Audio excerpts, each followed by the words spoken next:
बिस्मिल्लाहिर्रहमानिर्रहीम वबिही नस्तईन वसल्लल्लाहु अला नबिय्यिल अमीनिल करीम अम्मा बाद।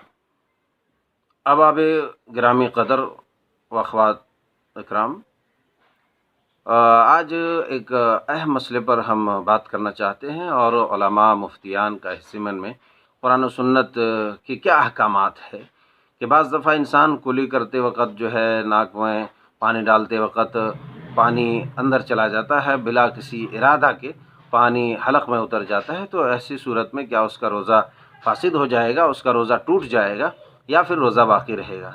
इस ज़िमन में क्या फरमाते हैं उलमाए दीन, मुफ्तियान शरई मतीन?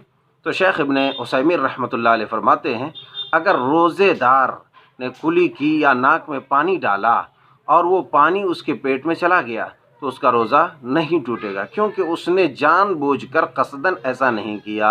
अल्लाह जल्ल शानुहु सुब्हानहु तआला का फरमान गिरामी है, वलाकिन मा तअम्मदत क़ुलूबुकुम, यानी गुनाह वो है जिसका दिल से तुमने इरादा किया।